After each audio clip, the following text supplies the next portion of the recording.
വിദ്യാഭ്യാസം കഴിഞ്ഞാൽ പ്രൊഫഷണൽ വിദ്യാഭ്യാസ മേഖലയിലേക്ക് കടന്നു പോകുന്നതാണ് കൂടുതൽ പേരും സെലക്ട് ചെയ്യുന്ന രീതി. അതിൽ എഞ്ചിനീയറിംഗ്, മെഡിസിൻ വിദ്യാഭ്യാസം പോലെ തന്നെ ഏറ്റവും പ്രധാനപ്പെട്ട ഒന്നാണ് നിയമവിദ്യാഭ്യാസവും. ഇന്ന് രാജ്യത്തെ നിയമവിദ്യാഭ്യാസത്തിൻ്റെ മേഖല വ്യത്യസ്തമായി കഴിഞ്ഞിരിക്കുന്നു. കൂടുതൽ സ്വീകാര്യമായ നിലയിൽ അതിന് മാറ്റമുണ്ടായി കഴിഞ്ഞിരിക്കുന്നു.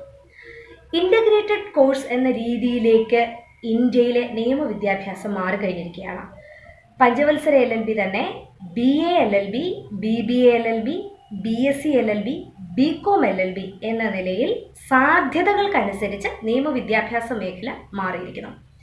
ഈ സാഹചര്യത്തിൽ +2 വിദ്യാഭ്യാസം കഴിഞ്ഞ ഒരു കുട്ടിക്ക് നിയമവിദ്യാഭ്യാസ മേഖലയിൽ അതൊരു പ്രൊഫഷണൽ കോഴ്സ് എന്ന നിലയിൽ ആ മേഖലയിലേക്ക് കടന്നു പോകണമെങ്കിൽ 2 രീതിയിലാണ് ഇതിന് സാധ്യതകളുള്ളത്. 2 തരം എൻട്രൻസ് പരീക്ഷകളാണ് നിങ്ങളെ കാത്തിരിക്കുന്നത്. അതിലാദ്യത്തെ പരീക്ഷ ഇപ്പോൾ തന്നെ പരീക്ഷ ഡിക്ലെയർ ചെയ്ത് കഴിഞ്ഞു. വരുന്ന മെയ് മാസം 12-ാം തീയതിയാണ് പരീക്ഷ പറഞ്ഞിരിക്കുന്നത്. ആ പരീക്ഷയുടെ പേര് കോമൺ ലോ അഡ്മിഷൻ ടെസ്റ്റ് അഥവാ ക്ലാറ്റ് എന്നാണ്. ഈ പരീക്ഷ രാജ്യത്തൊട്ടാകെ നടത്തുന്ന, രാജ്യാന്തര നിലവാരത്തിൽ നടത്തുന്ന ഒരു പരീക്ഷയാണ്. ഈ ക്ലാറ്റ് പരീക്ഷയുടെ പ്രത്യേകത രാജ്യത്തെ 19 നാഷണൽ ലോ യൂണിവേഴ്സിറ്റികളിലേക്കാണ് പ്രധാനമായും ഈ പരീക്ഷയിലൂടെ സെലക്ഷൻ നടക്കുന്നത്. കൂടാതെ 43ഓളം സ്വകാര്യ യൂണിവേഴ്സിറ്റികളും ക്ലാറ്റ് സ്കോറിൽ നിന്നാണ് വിദ്യാർത്ഥികളെ തിരഞ്ഞെടുക്കുന്നത്. ഇതൊരു വലിയ അവസരമാണ്.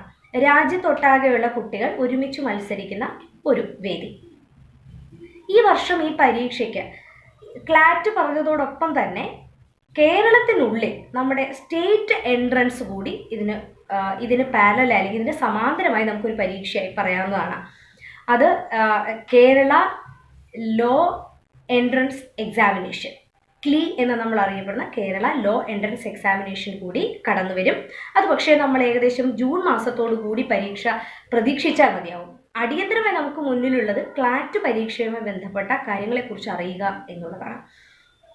ക്ലാറ്റ് പരീക്ഷ മുൻകാലങ്ങളിൽ ഏകദേശം 2005 മുതൽ ഇങ്ങോട്ട് നടന്നിരുന്നത് ഓൺലൈൻ പരീക്ഷയായിട്ടാണ് 2015 മുതൽ നടന്നിരുന്നതെങ്കിൽ ഇന്ന് അതിന് വ്യത്യസ്ത രീതിയാണ്.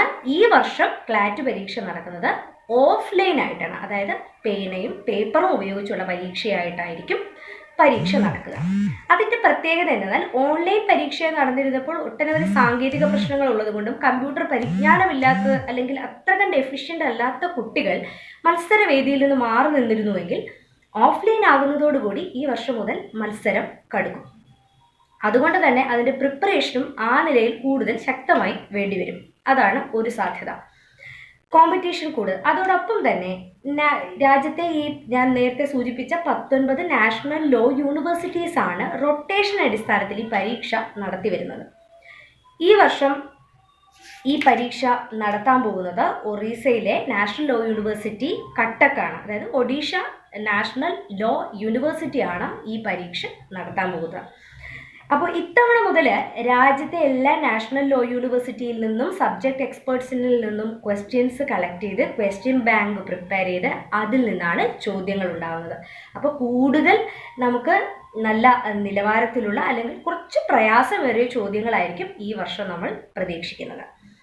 മറ്റൊന്ന്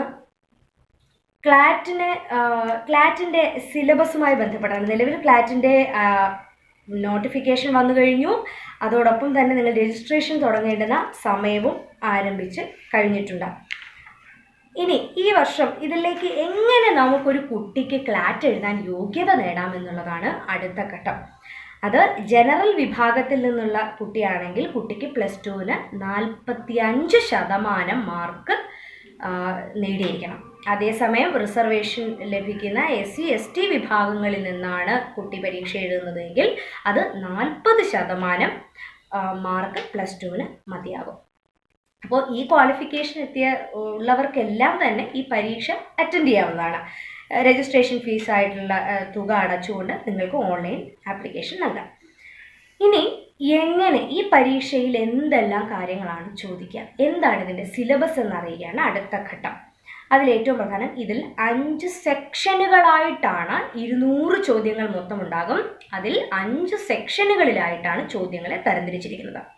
200 ചോദ്യത്തിൻ്റെ പ്രത്യേകത, 200 ചോദ്യങ്ങൾ 120 മിനിറ്റ് കൊണ്ടാണ് നിങ്ങൾ അറ്റൻഡ് ചെയ്യേണ്ടത്.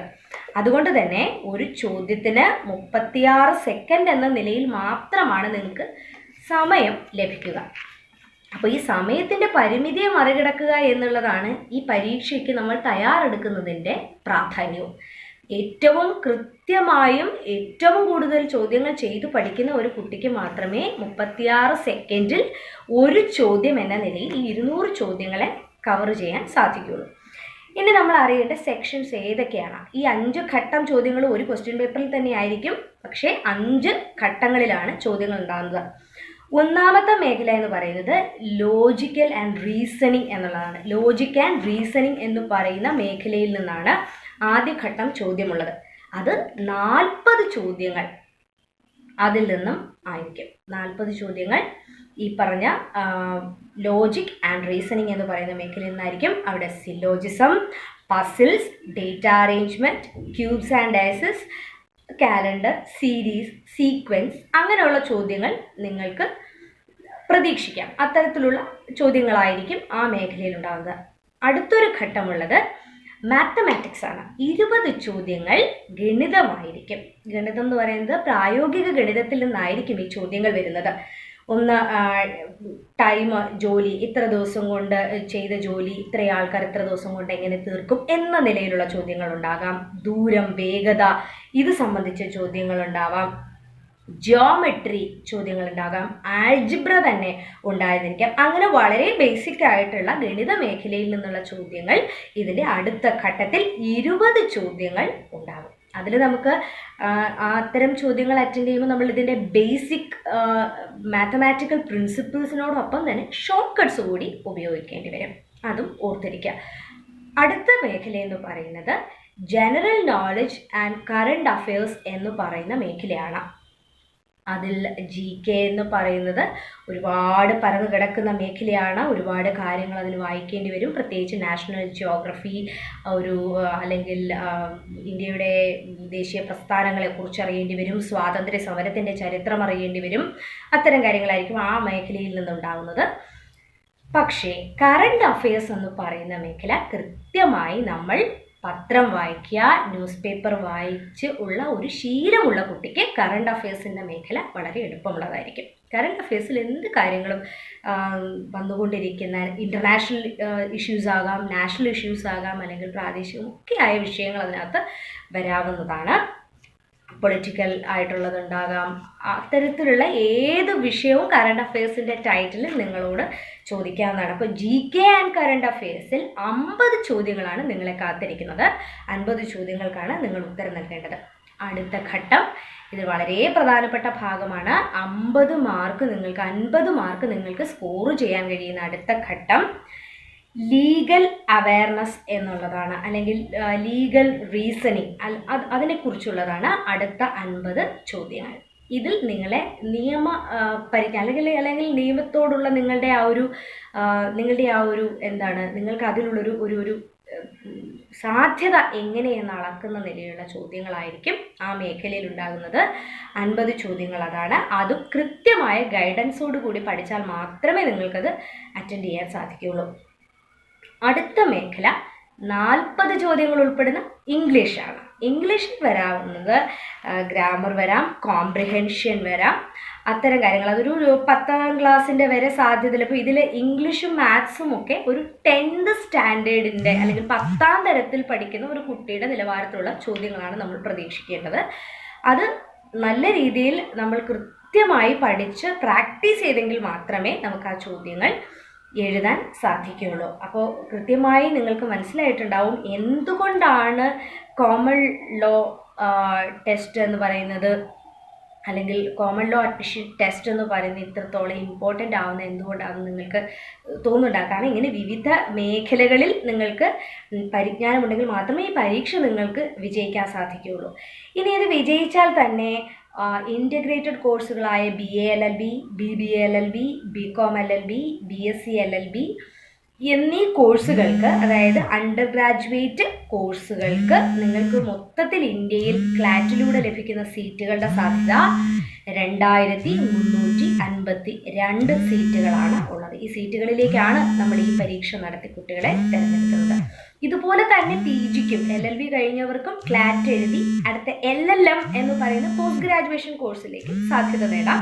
അതിൽ നിങ്ങൾക്ക് 632ഓളം സീറ്റുകളുണ്ട്. പക്ഷെ അവർക്ക് സബ്ജക്റ്റീവ് ആയിട്ടുള്ള മേഖലകൾ കൂടി ഈ പരീക്ഷയിൽ ഉൾപ്പെടും. അപ്പോൾ ക്ലാറ്റ് പരീക്ഷയുടെ സാധ്യതകൾ നമ്മൾ നോക്കി. ക്ലാറ്റ് പരീക്ഷ എന്തുകൊണ്ടാണ് ഇമ്പോർട്ടൻസ് ഉണ്ടാകുന്നത് നമ്മൾ മനസ്സിലാക്കി. അതിൽ പഠിക്കേണ്ട കൃത്യമായി ചിട്ടയോടുകൂടി പഠിക്കുക, പരിശീലിക്കുക. പഠനവും കൃത്യമായ പരിശീലനവും ഉണ്ടെങ്കിൽ മാത്രമേ നമുക്ക് ക്ലാറ്റ് പരീക്ഷ ആ ഒരു കടമ്പ മറികടക്കാൻ സാധിക്കുകയുള്ളൂ. ഇത് മറികടന്നാലോ നിങ്ങൾക്ക് മുമ്പിലുള്ളത് ഒരു വലിയ നിയമവിദ്യാഭ്യാസത്തിൻ്റെ ഒരു വലിയ ഓപ്പർച്യൂണിറ്റിയാണ് നിങ്ങൾക്ക് മുമ്പിൽ തുറന്നിടുന്നത്. രാജ്യത്തൊട്ടാകെ കേരളത്തിലുമുണ്ട് നാഷണൽ ലോ യൂണിവേഴ്സിറ്റി, കളമശ്ശേരിയിലുണ്ട് ന്യൂവാൽസ് എന്നറിയപ്പെടുന്ന നാഷണൽ ലോ യൂണിവേഴ്സിറ്റി നമുക്കുമുണ്ട്, കേരളത്തിലുമുണ്ട്. അപ്പോൾ അങ്ങനെയൊക്കെ വ്യത്യസ്തമായ വളരെ പ്രശസ്തമായ നിയമ കലാലയങ്ങളിലേക്ക്, സർവകലാശാലകളിലേക്ക് നിങ്ങൾക്ക് നേരിട്ട് കടന്നു ചെല്ലാനുള്ള ഒരു പ്രവേശനവാതിലാണ് ക്ലാറ്റ് എന്ന് പറയുന്നത്. അതിനെ ആ രീതിയിൽ കണ്ട് പഠിക്കുകയും നിങ്ങൾക്ക് പരിശീലിക്കുകയും ചെയ്യാം. ഇനി ഇതിന് ശേഷം വരുന്ന ഒരു ഓപ്പർച്യൂണിറ്റി എന്ന് പറയുന്നത് കേരളത്തിനുള്ളിൽ തന്നെ പഠിക്കാൻ ആഗ്രഹിക്കുന്നവർക്ക് കേരളത്തിലെ സർവകലാശാലകൾക്ക് കീഴിലുള്ള ഗവൺമെൻറ് ലോ കോളേജുകളിലും പുറമെയുള്ള സ്വാശ്രയ സ്വകാര്യ ലോ കോളേജുകളിലും പഠിക്കുന്നതിനുള്ള സാധ്യതയുണ്ട്. അതിനുവേണ്ടി കേരള സംസ്ഥാന എൻട്രൻസ് കമ്മീഷണർ നടത്തുന്ന പരീക്ഷയുണ്ട്, കേരള ലോ എൻട്രൻസ് എക്സാമിനേഷൻ. അത് 2019 പ്രതീക്ഷിക്കുന്നത് ജൂൺ ഓർ ജൂലൈ മാസത്തിൽ പരീക്ഷ നടക്കുമെന്നാണ്. അതിനും ഈ പറഞ്ഞതുപോലെ തന്നെ ഈ പറഞ്ഞ എല്ലാ മേഖലകളിൽ നിന്നും ചോദ്യങ്ങൾ അവിടെയും ഉണ്ടാകും. പക്ഷെ അവിടെയും നിരന്തരമായ വായനയുടെയും പഠനത്തിൻ്റെയും പരിശീലനത്തിൻ്റെയും ആവശ്യമുണ്ട്. ഒട്ടനവധി പേർ ക്ലാറ്റും ക്ലീയും ഒക്കെ എഴുതാൻ ആഗ്രഹം പ്രകടിപ്പിക്കുന്നുണ്ട്. അവരോട് പറയാൻ ഒന്നുകൂടി ഓർമ്മിപ്പിക്കുന്നു, നിരന്തരമായ വായന, പഠനം, ചിട്ടയായ പഠനം, കൃത്യമായ പരിശീലനം, പ്രാക്ടീസ് ചെയ്ത് പഠിക്കുക. ഈ പറഞ്ഞ 200 ചോദ്യം 120 മിനിറ്റിൽ ചെയ്യുക എന്ന് പറയുന്നതിൽ മാത്സ് ഉണ്ട്, ലോജിക് ഉണ്ട്, റീസണിങ് ഉണ്ട്, ഇംഗ്ലീഷ് ഉണ്ട്, ലീഗൽ ആപ്റ്റിറ്റ്യൂഡ് ഉണ്ട്.